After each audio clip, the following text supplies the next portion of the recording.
Bismillahirrahmanirrahim. Assalamualaikum warahmatullahi wabarakatuh. Waalaikumsalam warahmatullahi wabarakatuh.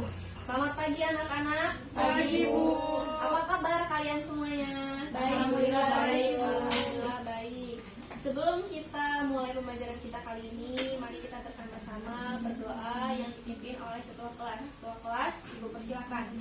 Berdoa mulai. Bismillahirrahmanirrahim. Rabbi shrahli sadri wa yassirli amri wahlul 'uqdatam min lisani yafqahul qawli. Rabbi zidni ilma warzuqni fahma. Amin ya rabbal alamin. Selanjutnya Ibu akan memeriksa daftar hadir kalian. Nanti nama-nama yang Ibu baca atau Ibu sebutkan, angkat tangannya ya. Ya, Bu. Hana Nur Hasanah, Hadir, Ibu.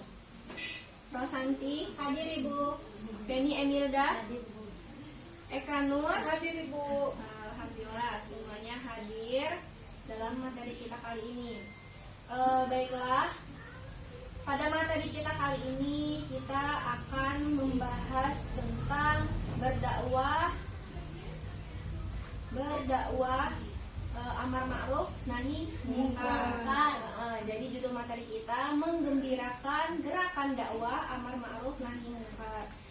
Ya, di sini siapa yang sudah tahu apa itu berdakwah amar ma'ruf nahi munkar? Belum tahu. Wah, berarti Ibu akan menjelaskannya secara terperinci. Ibu harap dalam materi kita kali ini kalian dapat mampu menghafal dan menghafal ayat Al-Quran dan hadis-hadis yang ada di dalam materi ini. Dan Ibu harap juga mudah-mudahan kalian dapat mengamalkannya dalam kehidupan sehari-hari ya. Amin. Baiklah, materi yang pertama itu dalam surat Ali Imran ayat 104 yang berbunyi Bismillahirrahmanirrahim. Wal takum minkum ummatun yad'una ilal khair wa ya'muruna bil ma'ruf wa yanhauna 'anil munkar wa ulaika humul muflihun. Shadaqallahul azim. Yang artinya, dan hendaklah ada di antara kamu segolongan umat yang menyerukan kepada kebaikan dan menyuruh kepada yang ma'ruf, mencegah dari yang munkar. Merekalah orang-orang yang beruntung. Coba, tadi kan Ibu sudah membaca terjemahannya. Sekarang Hana dibaca kembali apa terjemahan dari surat Ali Imran ayat 104 tadi. Terjemahnya, Bu. Iya. Bismillahirrahmanirrahim. Dan hendaklah ada di antara kamu golongan umat yang menyeru kepada kebaikan, menyuruh kepada yang ma'ruf, mencegah dari yang munkar. Merekalah orang-orang yang beruntung. Iya. Terima kasih Hana. Sama, Bu. Tepuk tangan untuk Hana. Selanjutnya, apa maksud dari ayat atau Al-Quran yang tadi dijelaskan oleh saudari kita? Jadi sebenarnya hakikat dalam berdakwah itu hukumnya adalah fardu kifayah. Fardu kifayah itu maksudnya apa? Fardu kifayah itu tidak wajib bagi setiap orang. Jadi kalau misalkan kita mampu untuk mengerjakannya, satu orang sudah mengerjakannya, yang lain sudah gugur dosanya. Jadi tidak wajib setiap orang dapat melakukan dakwah tersebut. Nah, menurut para ulama penafsiran ayat ini yaitu al-khair sebagai yang didefinisikan umat Islam adalah sesuatu kebaikan, dan al-munkar ini maksudnya sesuatu keburukan. Jadi maksudnya berdakwah nahi amal ma'ruf nahi munkar itu mengabarkan kepada orang-orang bahwasannya hal-hal baik, mengerjakan hal-hal baik dan menjauhi hal-hal yang buruk. Nah, selanjutnya ada lagi hadis-hadis tentang dakwah amar ma'ruf nahi munkar. Ibu akan bacakannya. Bismillahirrahmanirrahim. An Abi Sa'id An Abi Sa'id Khudri radhiyallahu anhu qala sami'tu Rasulullah sallallahu alaihi wasallam yaqulu man ra'a minkum munkaran fayughayyirhu bi yadihi fa illam yastati fa bi lisanihi fa illam yastati fa bi qalbihi wa dzalika adaful iman. Yang artinya dari Abi Sa'id Al-Khudri radhiyallahu anhu berkata, Rasulullah sallallahu alaihi wasallam bersabda, saya telah mendengar Rasulullah SAW bersabda, barang siapa yang melihat kemungkaran, maka hendaklah ia merubah dengan tangannya. Maka apabila tidak bisa, hendaklah menggunakan lisannya, dan apabila tidak bisa lagi, menggunakan hatinya. Dan yang demikian itu adalah tanda-tanda selemah-lemahnya iman. Baiklah, dari hadis-hadis itu tadi, Ibu akan menjelaskan apa maksud hadisnya. Jika kita menemukan suatu kemungkaran atau keburukan di sekitar kita, di lingkungan kita, hendaknya kita memperbaikinya. Dengan cara apa? Dengan cara 3 tadi. Yang pertama, biyadihi, bilisanihi, dan biqalbihi. Nah, biyadihi, yadun. Yang pertama dengan tangan.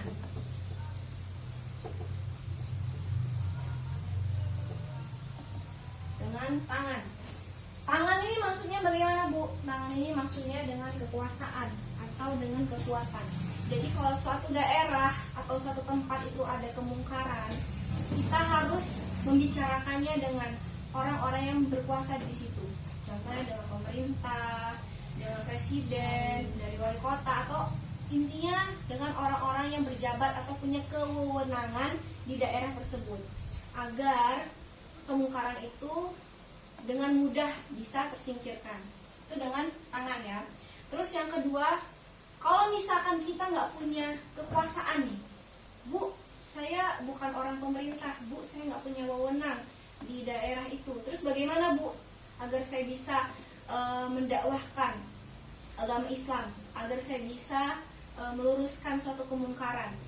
Dengan cara yang kedua, yaitu dengan lisan. Lisanun.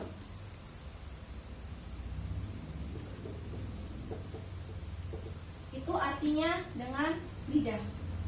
Lidah boleh, ya, dengan lidah.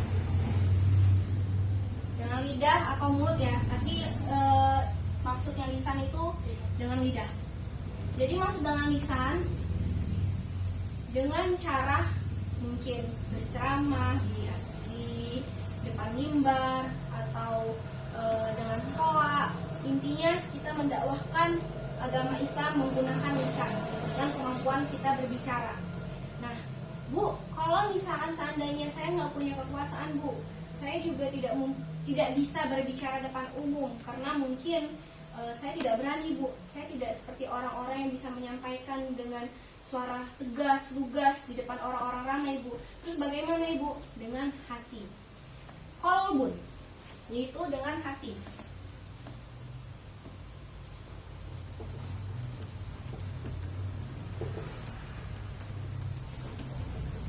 Dengan hati. Nah, yang ketiga tadi dengan hati atau qalbun. Maksudnya hati itu apa? Maksudnya kita mendoakan. Setelah mendoakan, kita berpegang teguh dalam pendirian kita agar kita tidak terhanyut dalam hal-hal kemungkaran tersebut. Jadi dimulai dari diri kita sendiri. Kalau misalnya kita tidak bisa merubah orang lain, rubah dari diri kita sendiri. Jadi 3 hal ini adalah cara berdakwah dalam kehidupan kita sehari-hari. Yang pertama dengan tangan atau kekuasaan tadi, dengan lisan ataupun dengan nasihat, dengan taujihat, dengan motivasi, itu dengan lisan. Terus yang terakhir dengan hati. Hati itu yang tadi, mendoakan atau mengubah diri kita lebih baik dari sebelumnya, atau mengubah diri kita agar tidak terhanyut dalam kemungkaran tersebut. Sampai di sini paham anak-anak? Paham, Bu. Paham. Baiklah, kalau begitu Ibu akan bertanya kepada kalian. Jika kalian sudah paham dari sini tadi, Ibu tunjuk langsung ya. Coba Eka Nur mana? Nah, Eka, apa hukum dalam berdakwah?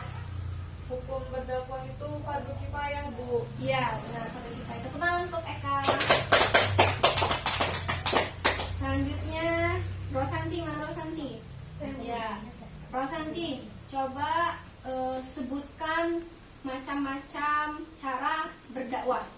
Yang pertama sampai terakhir, ayo apa aja? Yang pertama dengan tangan, Bu, atau yadun. Yang kedua dengan lidah atau lisan. Yang ketiga dengan hati atau kalbu. Iya, benar. Tepuk tangan untuk kita. Ini. Nanti hal-hal yang penting seperti ini dicatat ya di Iya, dalam Bu. buku. Nah, kalau seperti itu kalian sudah paham semua. Kira-kira tadi ayat yang Ibu sampaikan itu sudah dihafal belum? Belum. Itu PR ya, tugas bagi kalian. Ya, Jadi Bu. minggu depan sebelum kita mulai pelajaran selanjutnya, Ibu akan mengetes kalian tugas hafalan yang Ibu berikan atau Ibu baca tadi ya, hadis dan ayat Al-Quran. Begitu. Baiklah. Jadi inti dan kesimpulan kita hari ini bahwasannya berdakwah dalam agama Islam itu hukumnya fardu kifayah. Nah, dalam mendakwahkan agama Islam, kita tidak bisa merubah semua orang untuk menjadi baik. Karena itu bukan tugas kita untuk mengubah, tapi tugas kita hanya bisa sampai mengingatkan. Mengingatkannya bagaimana, Bu? Usaha kita bagaimana, Bu? Yang pertama menggunakan tangan atau kekuasaan tadi. Kalau misalkan kita tidak punya kekuasaan dalam daerah tersebut, kita menggunakan lisan. Kalau lisan kita tidak bisa berbicara sepanjang lebar, berdakwah, memberi nasihat, atau memberi motivasi seperti orang-orang kebanyakan, tidak apa-apa. Yang penting dari hati kita. Hati kita itu dengan cara mendoakan atau mengubah lebih awal diri kita lebih agar menjadi lebih baik gitu. Sampai di sini paham semua? Paham. Baiklah, mungkin sampai situ ya materi kita hari ini. Jangan lupa tugas yang Ibu berikan tadi. Minggu depan kalian harus menghafalkan surat Al-Imran ayat 104 tadi dan hadisnya ya. Baik, ya, Bu. Baiklah, kalau sudah paham semua, Ibu harap kalian bisa mengamalkan materi-materi yang telah kita pelajari tadi ya. Semoga kita semua tetap semangat untuk berdakwah dalam agama Islam ini ya. Ibu tutup dengan kafaratul majlis. Subhanallahumma wa bihamdika asyhadu an la ilaha illa anta astaghfiruka wa atubu ilaik. Ya. Wassalamualaikum warahmatullahi wabarakatuh. Waalaikumsalam warahmatullahi wabarakatuh.